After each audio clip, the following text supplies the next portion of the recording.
నమస్తే, welcome to our channel. నేను సౌజన్య. తెలంగాణ మంత్రులు చంద్రబాబుని ఎందుకు ప్రశంసిస్తున్నారు?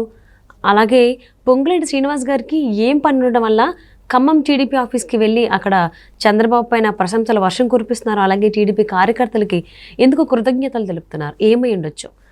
అలాగే ఈ అంశానికి సంబంధించి మనతో మాట్లాడడానికి, వారి విశ్లేషణను మనతో పంచుకోవడానికి ఈరోజు మనతో పాటు ఉన్నారు సీనియర్ జర్నలిస్ట్ డివిఎస్ గారు ఉన్నారు. వారితో మాట్లాడదాం.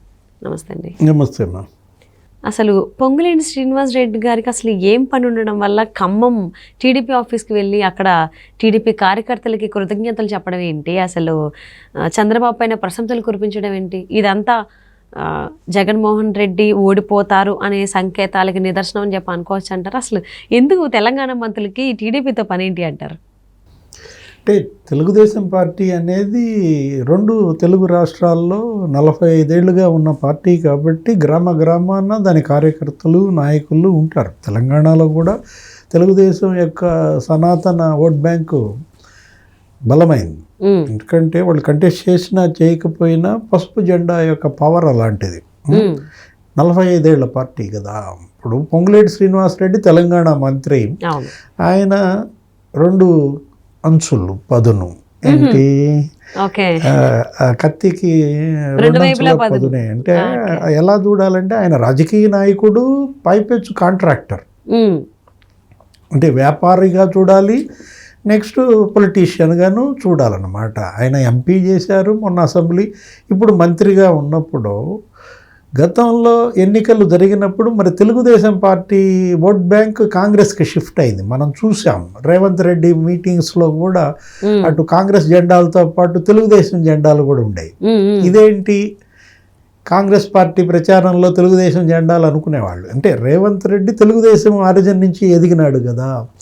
చంద్రబాబుకి ప్రియ శిష్యుడు అనేది ఇప్పటికీ చంద్రబాబు ఇమేజ్ ఆయనలో చూస్తారు వీళ్ళంతా కూడా. ఏంటి, కాంగ్రెస్లో ఉన్న ప్రదేశ్ కాంగ్రెస్ కమిటీ అధ్యక్షుడిగా పనిచేసిన ముఖ్యమంత్రి అయినా కూడా అతను కూడా అంతే. ఏంటి, ఒక మాట చంద్రబాబుని అనడు. రేవంత్ రెడ్డి తన గురువుగానే చూస్తాడు. అంటే అటు రాజశేఖర్ రెడ్డి, ఇటు చంద్రబాబు, ఇటు కేసీఆర్ అందరినీ తనలోకి తీసుకుంటాడు. ఎవరు, రేవంత్ రెడ్డి. ఆవాహయామి అంటాడు అన్నమాట. అంటే రేవంత్ స్టైల్ ఆఫ్ ఫంక్షనింగ్ డిఫరెంట్గా ఉంటుంది. ఇప్పుడు మొన్న పొంగులేటి శ్రీనివాసరెడ్డి ఖమ్మంలో తెలుగుదేశం కార్యకర్తలను ఉద్దేశించి అక్కడ పార్టీ కార్యాలయానికి వెళ్ళి ఎన్టీఆర్ భవన్కి వెళ్ళి ఎన్టీఆర్ విగ్రహానికి మరి పూలమాలలేసి, అంటే ఏంటంటే మీరు గత ఎన్నికల్లో మాకు అండగా నిలబడ్డారు, ధన్యవాదాలు చెప్పే ప్రయత్నం.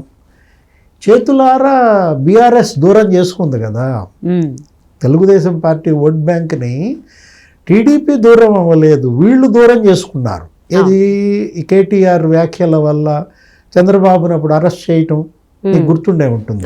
నీకు మొత్తం అంతా రోడ్ల మీదకి వచ్చేసారు ఈ ఐటీ ఎంప్లాయీస్. ఇక్కడ సిటీలో కానీ తెలంగాణ వ్యాప్తంగా ఉన్నటువంటి ఆంధ్ర మూలాల ఓటర్లంతా కూడా జగన్మోహన్ రెడ్డిని విమర్శించడానికి వాళ్ళు రోడ్డు మీదకి వస్తే కేటీఆర్ ఏమన్నాడు, చేస్తే అక్కడ పోయి చేసుకోండి, ఇక్కడ మా దగ్గర ఏంటి పంచాయతీ, అక్కడ రాజమండ్రిలో చేయండి, లేకపోతే అమరావతి పోయి చేయండి, ఇక్కడ హైదరాబాద్లో ఏంటి అని కొంచెం ఆయన దురుసుగా మాట్లాడేసరికే బీఆర్ఎస్కి గడ్డి పడింది. అది కూడా చాలా సామరస్యంగానే వాళ్ళు కూడా చేశారు మౌన పోరాటాలు. దాన్ని కూడా ఆయన కామెంట్ చేయడం, అది కూడా నెగిటివ్గా, ఇక్కడ ఏంది సంబంధం, ఇక్కడ ఎందుకు చేస్తారు, నేను ఎందుకు మాట్లాడతా, అది వాళ్ళిద్దరికి సంబంధించింది. సో ఇలా చాలా నెగిటివ్ కామెంట్ చేశారు. అంటే చేతులారా చేసుకున్నదే. ఏది, బీఆర్ఎస్ స్వయం కృతాపరాధాలే మనకి కనపడ్డాయి. గత ఓటమిలో కాంగ్రెస్కి అది కలిసి వచ్చిన అంశమైంది. ఏది, అదనపు లాభం చేకూరింది వాళ్ళ ఓట్ బ్యాంక్కి. తెలుగుదేశం ఓట్ బ్యాంకు, చంద్రబాబు అభిమానులు వీళ్ళంతా కూడా యాడ్ అయ్యేసరికి మొన్న అంత అద్భుత విజయం రేవంత్ రెడ్డి ముఖ్యమంత్రి కావడం జరిగింది. ఇప్పుడు నిన్న ఖమ్మంలో కూడా శ్రీనివాసరెడ్డి వెళ్ళి ఎన్టీఆర్ విగ్రహానికి పూలదండలు వేయటమే గొప్ప.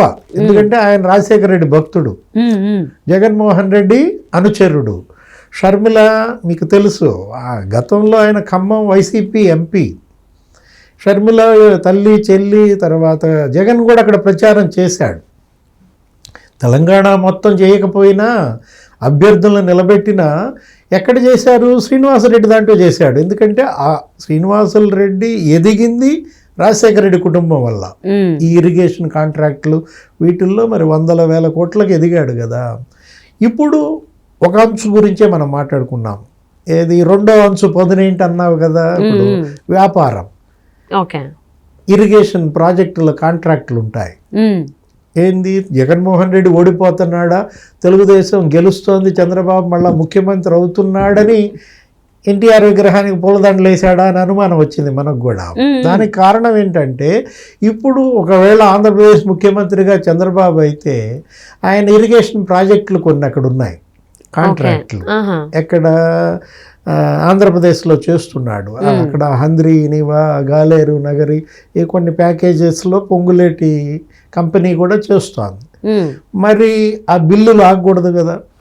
ఇది ఇప్పుడు జగన్మోహన్ రెడ్డి ఉంటే ఎటు వాళ్ళకి బిల్లులు అవుతాయి. రేపు గనక తెలుగుదేశం చంద్రబాబు గనక ముఖ్యమంత్రి అయితే మళ్ళీ తన కంపెనీ బిల్లులు ఆగకుండా, తనకు మళ్ళీ వ్యాపారం దెబ్బతినకుండా వ్యూహంలో భాగంగా చూడాలి. ఓకే, నెక్స్ట్ మరో యాంగిల్ ఏంటని అడుగుతావు. సరే, ఇప్పుడు 2-3 యాంగిల్ చెప్పారు కదా, ఇంతటితో ఆగవు కదా.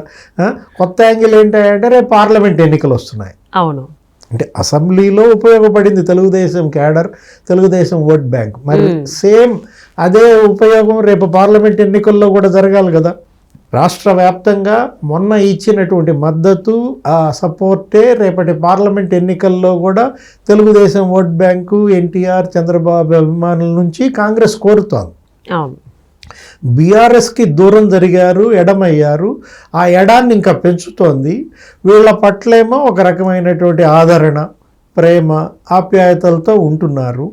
మనం రేపు పార్లమెంట్ ఎన్నికలకి ఖమ్మం నుంచి శ్రీనివాసులు రెడ్డి తమ్ముడు కూడా కంటెస్ట్ చేస్తాడంటున్నారు. అవును, కాంగ్రెస్ ఎంపీ టికెట్ ఎవరికి ఇస్తారు అనేది ఒకటి నడుస్తోంది. రేణుకా చౌదరి ఉంది, నెక్స్ట్ భట్టి విక్రమార్క భార్య కూడా అడుగుతోందంట.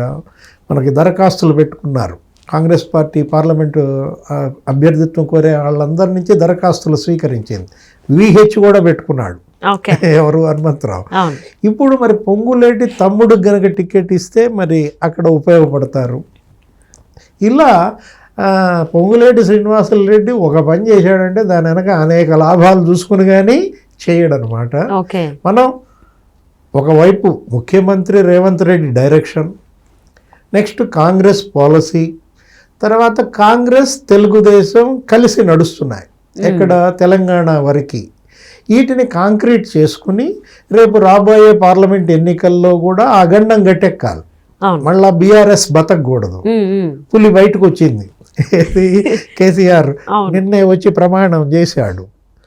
లండన్లో ఉండి రేవంత్ అన్నాడు, పులి ఎప్పుడు బయటకు వచ్చినా చెట్టుకి ఎలాడదీస్తాను లేకపోతే బోన్లో పెడతాను అన్నాడు. కానీ పులి బయటకు వచ్చింది, గంభీరంగా ప్రమాణ స్వీకారం చేసింది, మళ్ళా గంభీరంగా బోన్లోకి వెళ్ళిపోయింది. రేపటి పార్లమెంట్ ఎన్నికల్లో కేసీఆర్ ఏ వ్యూహాలు వేస్తాడో తెలియదు. కేటీఆర్, హరీష్ రావు అతనికి లెఫ్ట్ రైట్ ఉంటారు.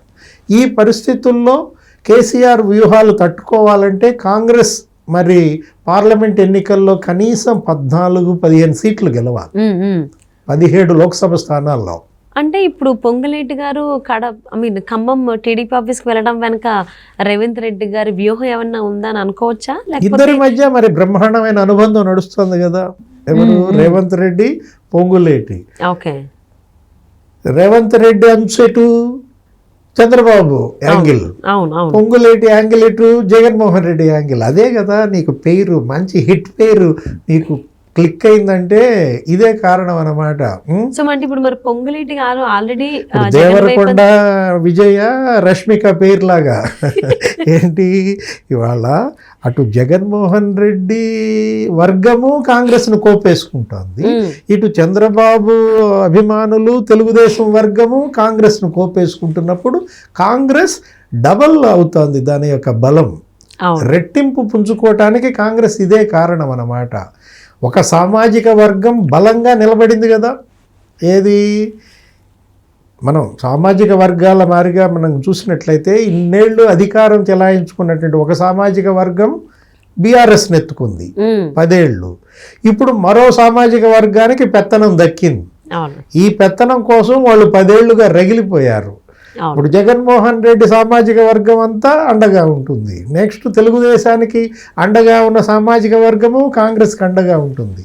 ఇప్పుడు కాంగ్రెస్ విజయం నల్లేరు మీద నడగ్గా అవుతుంది. దీన్ని ఈ 100 రోజులు కూడా కంటిన్యూ చేసి పార్లమెంట్ ఎన్నికల్లో కనీసం 14-15 కొట్టాలి. ఓకే. ఇది వ్యూహం. మరి పొంగులేటి శ్రీనివాసరెడ్డి గారు ఆయన స్వలాభం కోసం కావచ్చు, లేకపోతే ఒకళ్ళు చెప్తే వెళ్ళడం కావచ్చు, ఏదన్నా జరిగి ఉండొచ్చు. ఖమ్మం టీడీపీ ఆఫీస్కి వెళ్ళడం, అక్కడ చంద్రబాబుని ప్రశంసలతో ముంచెత్తడం, దీని వెనకాల మేబీ ఏపీలో జరుగుతున్నటువంటి సర్వేల రిజల్ట్స్ ఎఫెక్ట్ అయి ఉండొచ్చా, లేకపోతే ఏంటనేది వేచి చూద్దామండి. And thank you so much for spending your valuable time with us, DVS గారు. నమస్తే.